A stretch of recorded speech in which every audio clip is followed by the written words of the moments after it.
Assalamualaikum. I am Dr. Mohammad Idris, and I am here for the same course, Vector Graph Theory, and this is our lecture 3. The course code is 5134. So this is another type of graph, bipartite graph.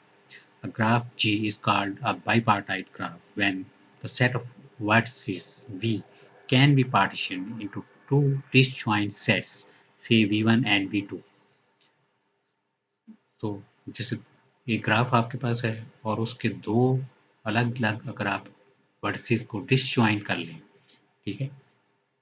Disjoint का मतलब ये disjoint ऐसे आपने करना है कि एक set of vertices V1 है, दूसरा V2 है। यानी V1 में वो वाले वर्टिसेस होंगे जो कि आपस में कनेक्टेड नहीं होंगे और V2 में वो वाले वर्टिसेस होंगे जो वो भी आपस में कनेक्टेड नहीं होंगे। यानी V1 वाला जो एक वर्टेक्स है वो V2 वाले एक वर्टेक्स के साथ कनेक्टेड होगा। ठीक है, तो इस तरह से बाईपार्टाइट ग्राफ बनेगा। ठीक है, आगे एग्जाम्पल भी काम करेंगे तो उससे आपको क्लियर होगा। Each edge in E has one end point in V1 and the other in V2. Every edge has one end point in V1 and the other end point in V2. यानी एक V1 का vertex होगा और एक V2 का vertex होगा। V1 V2 क्या है, दो सेट्स हैं। ठीक है, जो V वर्टेक्स है उसी को टू पार्ट्स में हमने किया है, V1 एंड V2। यानी V1 और V2 उसको कह सकते हैं कि ये डिसजॉइंट है। ठीक है, डिसजॉइंट का मतलब इसमें ये लेंगे कि हम कि V1 के अंदर जितने भी वर्टिसेस हैं वो आपस में कनेक्टेड नहीं है, आपस में उनके बिटवीन कोई एज नहीं है। So this graph is useful to represent membership और एफिलिएशन नेटवर्क। कहीं पे आप एक पर्सन है उसकी एफिलिएशन है, कहीं किसी जो किसी जगह वो मेंबर है या मेंबरशिप है, किसी क्लब में मेंबरशिप है। ठीक है, तो इस तरह की जो नेटवर्क्स होंगे उसमें ये बाईपार्टाइट ग्राफ यूज होता है। Nodes in V1 could be people and nodes in V2 club.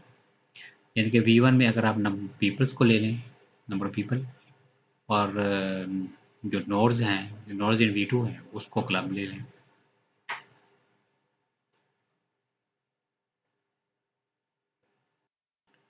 हाँ, ये देखें, ये एग्जांपल है जो भी मेंबर्स हैं क्लब की।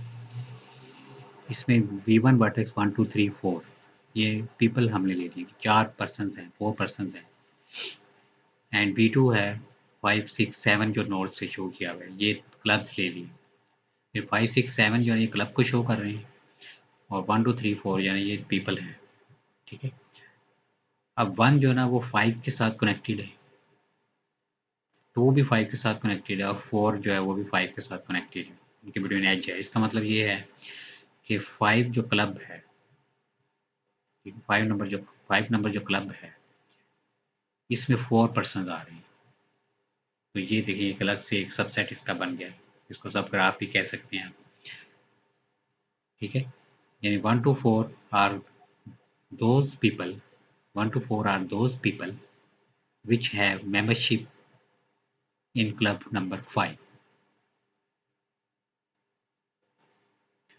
Similarly, club number 6 आप देखें, 3 and 4 are those persons which have membership in club 6.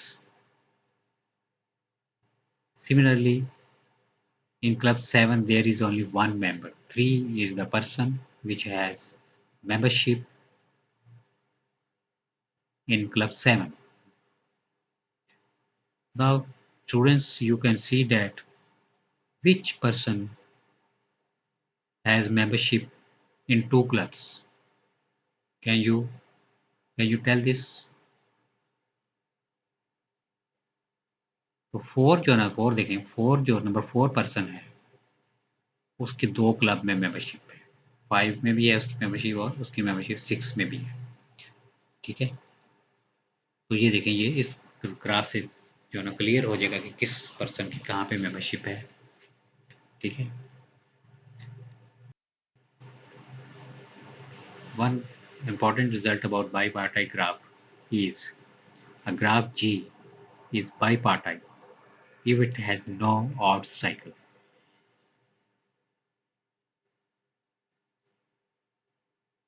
तो लास्ट लेक्चर में हमने जो है ना वो ग्राफ्स डिस्कस किए थे, पाथ, ट्रेल एंड वॉक, और उसमें हमने लेंथ जो है ना वो पाथ की लेंथ उसको भी डिस्कस किया था, length of walk, length of trail, length of path, यानी जितने नंबर ऑफ एजेस होते हैं वो लेंथ होती है, जितने edges traversed is called the length of the path, length of path या लेंथ ऑफ ट्रेल।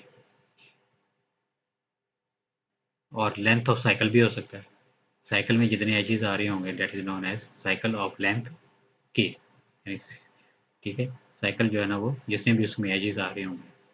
हेक्सागोन जैसे हेक्सागोन में 6 साइकिल्स हैं, 6 वर्टिसेस हैं और 6 ही उसमें एजेस हैं। It means hexagon is a cycle of length 6। तो लेंथ 5 भी हो सकती है, जैसे कि पेंटागन है, ठीक है, पेंटागन है उसमें लेंथ 5 हो सकती है। तो पेंटागन जो है ना उसकी लेंथ 5 है। कुछ ऐसे भी साइकिल ग्राफ हो सकते हैं जिनकी लेंथ 3 हो, जैसे ट्राइंगल है, पेंटागन है उसकी लेंथ 5 हो जाएगी। इस तरह हेप्टागन है उसकी लेंथ 7 हो जाएगी। Heptagon is a cycle of length 7। तो आप देखें ये ऑड साइकिल नहीं बन गया, इसी को ऑड साइकिल कह रहे हैं ना। अगर ऑड साइकिल में उसकी जो साइकिल की लेंथ जो है वो ऑड होगी। तो बाईपार्टाइट ग्राफ वो ग्राफ होगा जिसमें कोई भी लेंथ जो है साइकिल जो है कोई भी लेंथ वो ऑड नहीं होगी। It has no odd cycle, यानी इसमें जितने भी साइकिल होंगे उनकी लेंथ इवन नंबर होगी। यानी साइकिल इसमें जो भी बनेगा वो लेंथ जो है वो उसकी लेंथ 2 होगी, उसकी लेंथ 4 होगी, उसकी लेंथ 6 होगी। आप इसको वेरीफाई कर सकते हैं बाई प्रीवियस एग्जांपल को लेके भी कर सकते हैं, या कोई और एग्जांपल बाईपार्टाइट ग्राफ की आप ड्रा करें और उसमें देखें कि साइकिल की जो लेंथ है वो इवन आती है या आगे ऑड आती है। ठीक है, इसको आप वेरीफाई कर सकते हैं।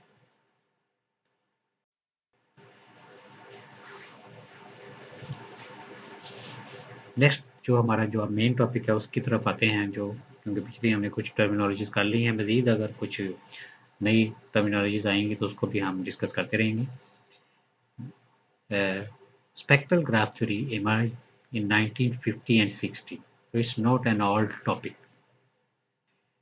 Besides graph theoretical research on the relationship between the structural and spectral properties of graphs, another major source was research in quantum chemistry.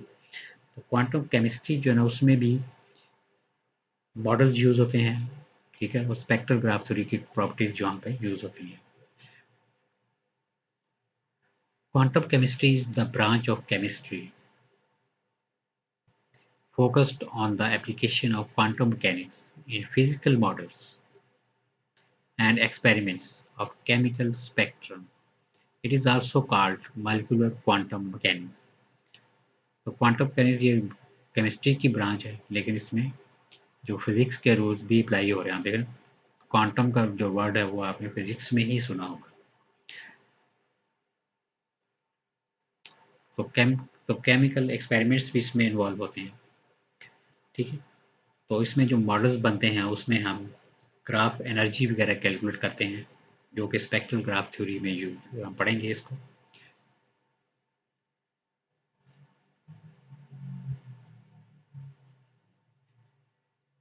उसके बाद आप देखें आप algebraic graph theory deals with matrix representation of graphs. Algebraic graph theory जो है ये भी एक अलग से टॉपिक है, ग्राफ थ्योरी का ही टॉपिक, ग्राफ थ्योरी का ही एक अलग से अब सब्जेक्ट बन गया ये, ठीक है। इसमें अलजेब्राइक प्रॉपर्टीज़ को हम जो देखते हैं आइसोमॉर्फिज्म और दूसरी इस तरह की प्रॉपर्टीज, इसको हम जो है ना वो अलजेब्रा में इसको ले जाते हैं, ठीक है। जैसे कि ग्रुप थ्योरी में आपने काफ़ी प्रॉपर्टीज़ पढ़ी हैं, ग्राफ जो ग्रुप्स की प्रॉपर्टी सेट्स से रिलेटेड जो है, ठीक है। तो वो अलजेब्राइक ग्राफ थ्योरी वो भी एक जो है ना वो टॉपिक है हमारे एक कैंपस में, वो भी पढ़ाया जा रहा है। एजेंसी जो है इसको पहले भी डिस्कस किया था, how we capture the connectivity of graph in a matrix. एक मैट्रिक्स को आप लेके कैसे आप एजेंसी जो है ना वो कैसे आप बताएंगे कि ये इसमें ग्राफ जो है कनेक्टेड है या नहीं connected. Binary symmetric adjacency matrix, तो एजेंसी में हम जो मैट्रिक्स लिखते हैं that is binary matrix. Binary में इसमें दो ही डिजिट आएंगे, मैट्रिक्स जो लिखेंगे उसमें दो ही डिजिट आएंगे, एक 0 और एक 1, और उस मैट्रिक्स का जो ऑर्डर है that is V mod cross V mod, यानी अगर n वर्टिसेस हैं तो उसका ऑर्डर होगा n cross n, order of matrix n cross n। अगर 4 वर्टिसेस हैं तो उसका ऑर्डर 4x4 होगा, यानी कि इसमें स्क्वायर मैट्रिक्स ही बनेगा।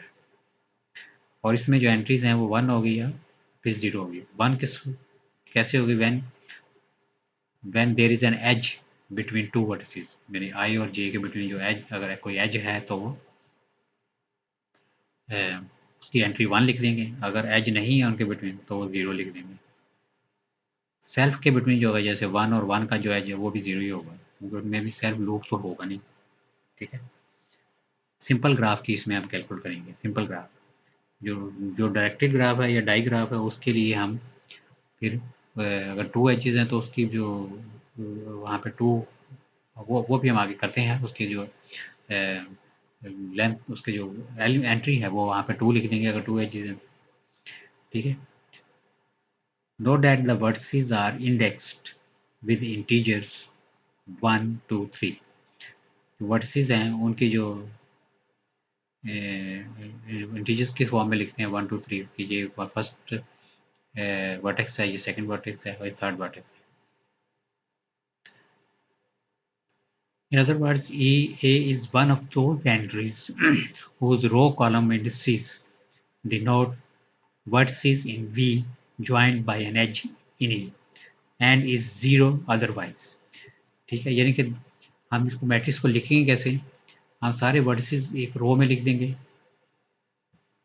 और दूसरे वर्टेक्स जो है ना उसके साथ लेफ्ट पे हम कॉलम में लिख देंगे, और फिर मैट्रिक्स हम लिखते जाएंगे। V1 के साथ कनेक्टेड है तो एक एज आ जाएगा, V1 V2 के साथ अगर कनेक्टेड है तो ये वहाँ पे 1 आ जाएगा, अगर कनेक्टेड नहीं है तो वो 0 आ जाएगा। ठीक है, ये नेक्स्ट एग्जांपल में हम इसको, ये एग्जांपल देखें। Two graphs are given, one is directed graph and other is undirected graph. तो फर्स्ट ग्राफ में आप देखें 1 2 3 एंड 4, 1 3 के साथ कनेक्टेड है, 1 2 के साथ भी कनेक्टेड है। इस तरह 3 को देखें, 3 is connected with all the vertices, 3 is connected with 1, 3 is connected with 2 and 3 is connected with 4। Okay, और डायरेक्टेड ग्राफ जो देखिए आप, इसमें 1 is connected with 3, लेकिन 3 1 के साथ कनेक्टेड नहीं है। तो 1 1 3 जहाँ पे होगा, 1 और 3 के आपने जहाँ पे एंट्री लिखनी है वहाँ पे 1 आ जाएगा, और 3 और 1, 3 तो 1 के साथ नहीं ना कनेक्टेड है, 3 1 तो एज नहीं है, 1 3 एज है लेकिन 3 1 नहीं है।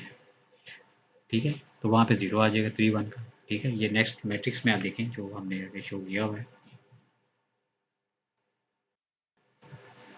ये दो इसके मैट्रिक्स बन गए। एक फर्स्ट जो मैट्रिक्स है वो डायरेक्टेड अनडायरेक्टेड ग्राफ है, और जो सेकंड मैट्रिक्स है वो डायरेक्टेड ग्राफ का मैट्रिक्स है।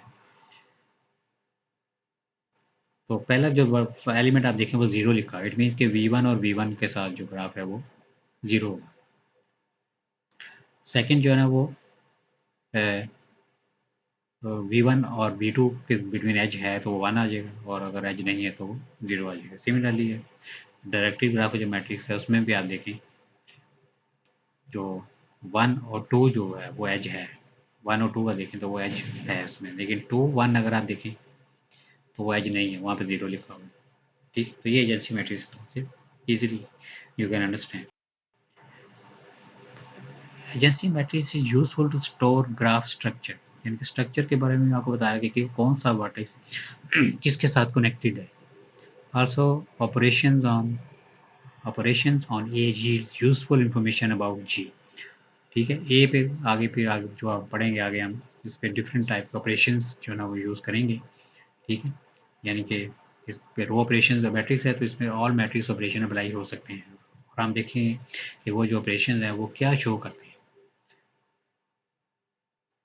अच्छा, अब इसमें मैट्रिक्स में अगर आप देखें, if you add all the ith row degrees, if you add all the ith row degree, that will be the degree of that vertex।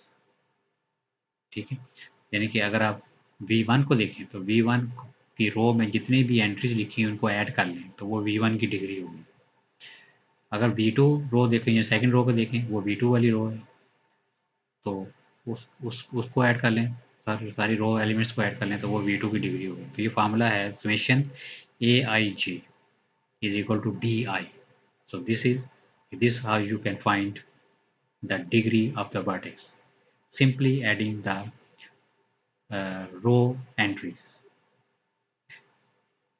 But what about for diagrams? Diagram में तो 2 degrees होती हैं, एक in degree होता है और एक out degree होती है। ठीक है, तो ये भी पता चल जाएगा इससे। ये देखें, for डायग्राफ्स A is not symmetric and row column wise some differ। तो जो डायग्राफ में जो मैट्रिक्स बनता है वो सिमेट्रिक भी नहीं है ना, दूसरे में सिमेट्रिक मैट्रिक्स होगा। Undirected graph, in an undirected graph the agency matrix is symmetric and in directed graph the matrix is not symmetric. ठीक है, तो इसमें डिग्री देखिए आप, डिग्री आउट कैसे निकाल सकते हैं? रो को ऐड करने से। रो को अगर आप ऐड कर लें तो वो डिग्री आउट बन जाएगी इसकी, डिग्री आउट। और अगर आप कॉलम को ऐड कर लें तो डिग्री इन बन जाएगी, यानी कि वी वन को अगर आप रो में देखें, उनकी डिग्रीज ऐड कर लें तो वो आउट डिग्री होगी। और अगर आप वी वन को अगर आप कॉलम में देखें, फर्स्ट कॉलम देख लें आप, फर्स्ट कॉलम जो है ना वो वी1 का कॉलम है ना, तो उसकी डिग्री, उसको आप ऐड कर लें तो वो डिग्री इन डिग्री हो जाएगी इसकी। ठीक है,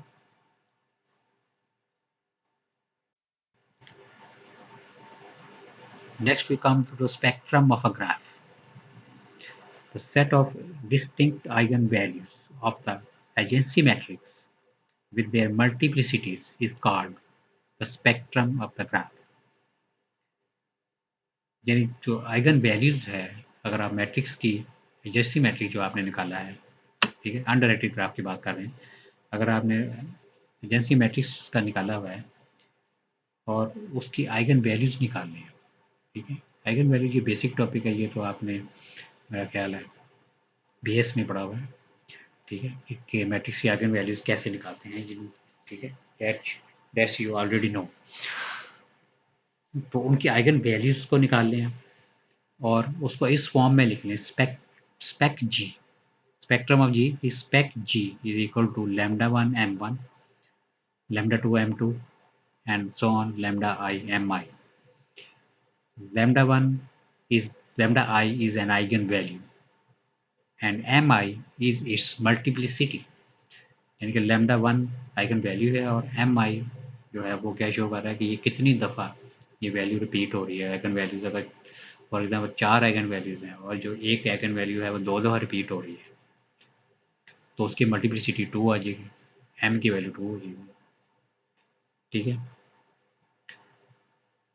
यानी आइगन वैल्यूज़ आप निकालते हैं ना, जब आप रूट्स निकालते हैं तो उसमें कई वैल्यूज़ ऐसी होती हैं जो रिपीट हो जाती हैं, यानी कि 1 2 दफ़ा रूट आ गया है, ठीक है, 2 आ गया है, ठीक है, तो ये मल्टीप्लिसिटी होती है, इसको कहते हैं ये मल्टीप्लिसिटी है। तो आइगन वैल्यूज कैसे निकालते हैं? These are the roots of the characteristic polynomial. Characteristic polynomial is determinant of lambda I minus C, determinant of lambda I minus A, this is known as characteristic polynomial. इसी को solve करने से आपके पास lambda की values आ जाएंगी और lambda की जो वैल्यूज को आगे product of lambda I minus lambda i लिखा है, लैम्डा माइनस लैम्डा 1 है, लैम्डा माइनस लैम्डा 2 है, lambda minus lambda 3 and so on. ठीक है, जितनी भी आइगन वैल्यूज है वो ये लिखी हुई हैं इसके पॉलिनोमियल, क्योंकि ये पॉलिनोमियल है इसके फैक्टर्स इस फॉर्म में लिखे हुए हैं।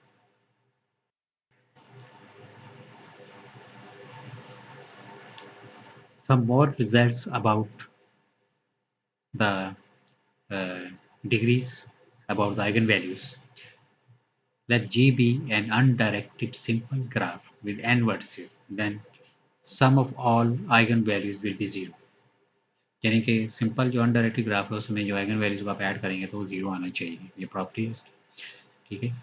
इस तो आप किसी भी एग्जांपल लेके आप उसको प्रूव कर सकते हैं। कोई एग्जांपल ले लें और उसको आइगन वैल्यूज निकाल लें तो आप देखेंगे उसका सम जीरो आएगा। एजेंसी मैट्रिक्स आपने ले लें।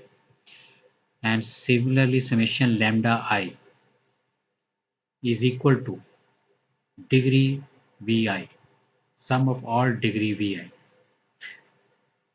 यानी किसी भी वर्टेक्स की जो डिग्री है that will be equal to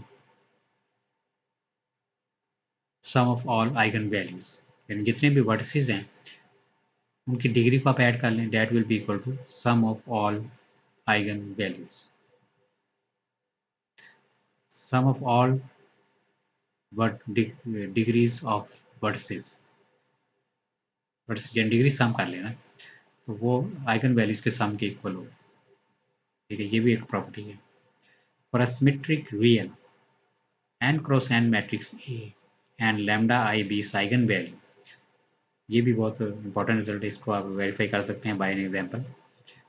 the multiplicity of lambda i is equal to n minus rank of lambda I minus सी।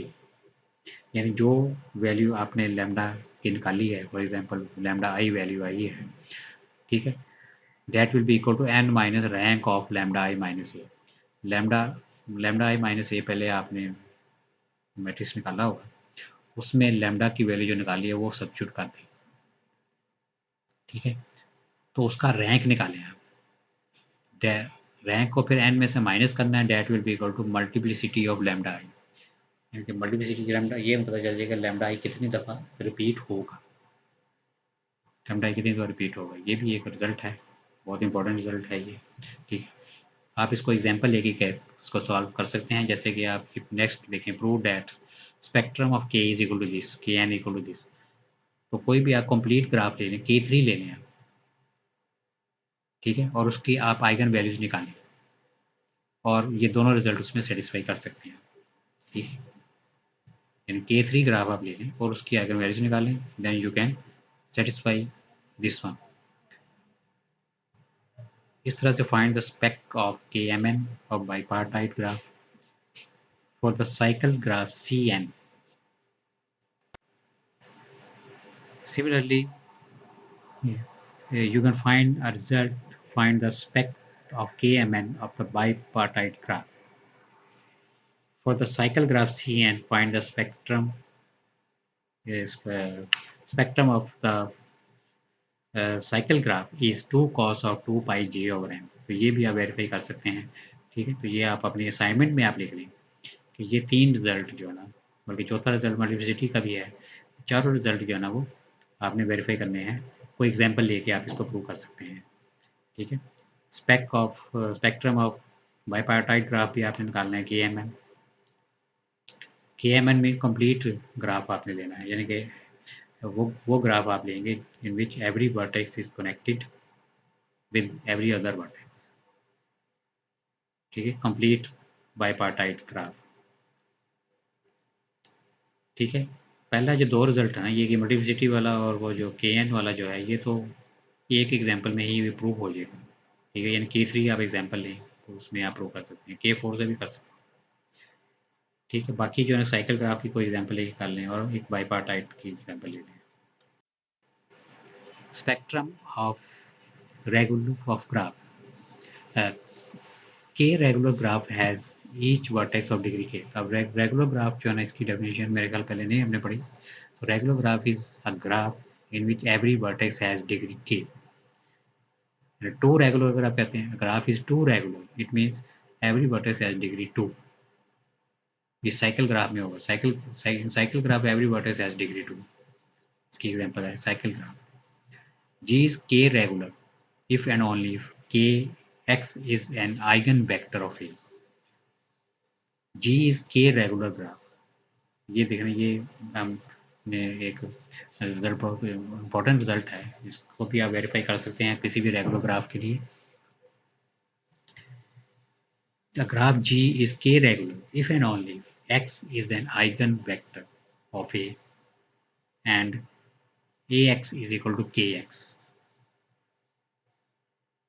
के जो है ना वो अगर आइगन के रेगुलर ग्राफ है तो उसकी इक्वेशन जो है ना वो इस तरह से बनेगी A x equal to k x, A x equal to lambda x लिखते हैं ना, तो इसमें अब के एक्स लिखेंगे। के जो है ना उसकी आइगन वैल्यू होगी, इसका मतलब है यानी उसकी जो वैल्यू आइगन वैल्यू है के रेगुलर ग्राफ में जो आइगन वैल्यू है वो के ही होगी, और उसकी मल्टीप्लिसिटी भी 1 ही होगी। आगे हम कब देखते हैं। Graph ji with finite n vertices is k regular if and only if the vector with all the coordinates equal to 1 is eigenvector from the eigenvalue lambda equal to k। हाँ, इसमें ये बता रहा है कि ये जो आइगन वेक्टर आएगा, एक्स आइगन वेक्टर है ना, इसमें आइगन वेक्टर आएगा उसके जो कोऑर्डिनेट्स हैं वो 1 1 1 ही होंगे। यानी अगर 4 रेगुलर ग्राफ है तो आइगन वैल्यू जो है ना वो 4 होगी, इसकी लैम्डा की वैल्यू 4 होगी, यानी के 4 होगा। और जो आइगन वेक्टर है वो क्या होगा, 1 1 1 1 कॉलम वेक्टर आ जाएगा, इसकी जो वैल्यू है वो 1 1 ही आएगी। ठीक है, so this result is true only for regular graphs. Regular graph में ये चीज़ ट्रू होगी।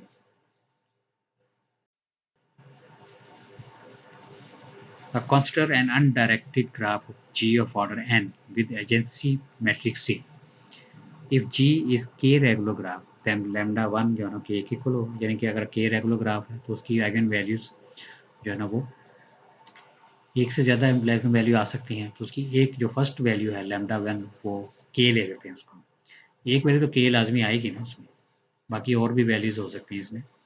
Lambda 1 equal to k and lambda i mod is less than equal to, यानी बाकी जो आइगन वैल्यूज आएंगी वो k से लेस ही होंगी, उनका मॉडुलस k से लेस ही होंगी, यानी उसकी न्यूमेरिकल वैल्यू जो है that is less then k। यानी एक वैल्यू अगर एक वैल्यू तो k आएगी ना, तो बाकी जो आइगन वैल्यूज आएंगी वो k से लेस होंगी, उनकी न्यूमेरिकल वैल्यू जो है।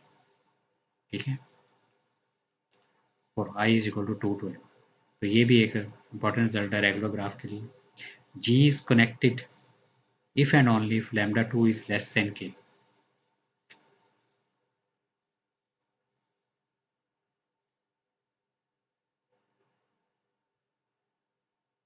That is the eigenvalue k has multiplicity 1।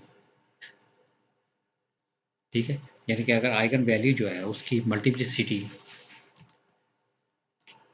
1 होगी तो वो कनेक्टेड ग्राफ होगा। So in connected graph, connected regular graph में ही होगा ना। ठीक है, तो मल्टीप्लिसिटी जो है वो जो आइगन वैल्यू की जो k की जो मल्टीप्लिसिटी है वो 1 होगी। Moreover, the number of connected components of G equal to the multiplicity of the eigenvalue of value k। ठीक है, यानी कि अगर जो आइगन वैल्यू है उसकी मल्टीप्लिसिटी 2 आ जाती है, इट मीन्स कि वो फिर डिसकनेक्टेड ग्राफ होगा, उसके 2 कंपोनेंट होंगे। ठीक है, तो ये भी आप एक इसको रिजल्ट से आप वेरीफाई कर सकते हैं। If G is connected then G is bipartite if and only if lambda n equal to minus k। So this is another important result, bipartite graph में ये रिजल्ट आप वो कर सकते हैं। जो पिछली जो स्पेक्ट्रम जब आप निकालेंगे उसी में ये रिजल्ट प्रूव हो जाएगा। G is connected then G is bipartite if and only lambda n equal to minus k। यानी लैम्डा n का मतलब आखिरी जो आइगन वैल्यू होगी, यानी आइगन वैल्यूज को आप अरेंज कर लें अगर, तो जो लास्ट आइगन वैल्यू जो आएगी वो माइनस के होगी। यानी एक वैल्यू अगर k आई है तो दूसरी इसमें माइनस के भी वैल्यू आएगी। लैम्डा 1 को तो k लिखा हुआ है ना हमने ऊपर रेगुलर ग्राफ में, आप देखें। ठीक है, लैम्डा 1 जो है ना उसमें k है, तो लैम्डा n जो है लास्ट वैल्यू वो माइनस के होगी। ठीक है, तो इस तरह जब आएगा तो वो बाईपार्टाइट ग्राफ होगा।